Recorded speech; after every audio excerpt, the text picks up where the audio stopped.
ಆಯ್ತಮ್ಮ, ನಾನು ನಾಳೆ ಬಂದು ಕಟ್ಟಿ ಬರ್ತೀನಿ ತಗ. ಹಂಗಲ್ಲಪ್ಪ, ಸಾಲಿಗೆ ರೊಕ್ಕ ಕಟ್ಲಿಲ್ಲ ಅಂದ್ರ ಮಾಸ್ತರ ಬಡಿತಾನ, ಸಾಲಿ ಬಿಟ್ಟು ಹೊರಗಾಗ್ತಾನ. ಇದು ಹಿಂಗೈತೆ ಮಗನೇ. ನಾನು ಆ ಜವನದಾಗ ಗನು ತಗಲೈತಿ ಅಕ್ಕಾಟ್ ಬಂದು ನಿಮ್ ಶಾಲೆಗೆ ರೊಕ್ಕ ಕಟ್ಟಿ ಬರ್ತೀನಿ ತಗ. ಬರೀ ನೀ ಹಿಂಗೆ ಹೇಳಪ್ಪ, ನಮ್ ಸಾಲಿನಿಂದ ಹೊರಗಾಗ್ತಾನ ಮಾಸ್ತರ.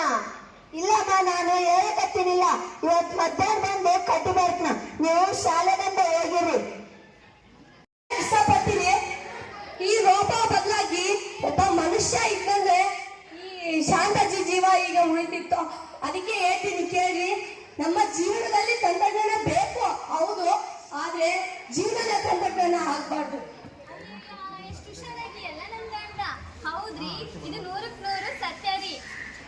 ನಾನು ಇಲ್ಲಿ ಡಿಜಿಟಲ್ ಇಂಡಿಯಾ ಬಗ್ಗೆ ಹೇಳ್ಬೇಕಂತಂದ್ರೆ, ಡಿಜಿಟಲ್ ಇಂಡಿಯಾ ಒಂದು ಯೋಜನೆ ರೀ. ಭಾರತಕ್ಕೆ ವಿಶ್ವದಲ್ಲೇ ಅತ್ಯುತ್ತಮ ಸ್ಥಾನಮಾನವನ್ನು ನೀಡುವುದಾಗಿದೆ. ಅಷ್ಟೇ ಅಲ್ಲದೆ ವಿಶ್ವದಲ್ಲಿ ಅಭಿಮಾನ ಪ್ರಸಿದ್ಧ ಉದ್ಯೋಗಪತಿಗಳ ಸಮ್ಮುಖದಲ್ಲಿ ಜುಲೈ 1, 2015 ಇಂದಿರಾ ಗಾಂಧಿ ಕ್ರೀಡಾಂಗಣದಲ್ಲಿ ಶುರುವಾಯಿತು.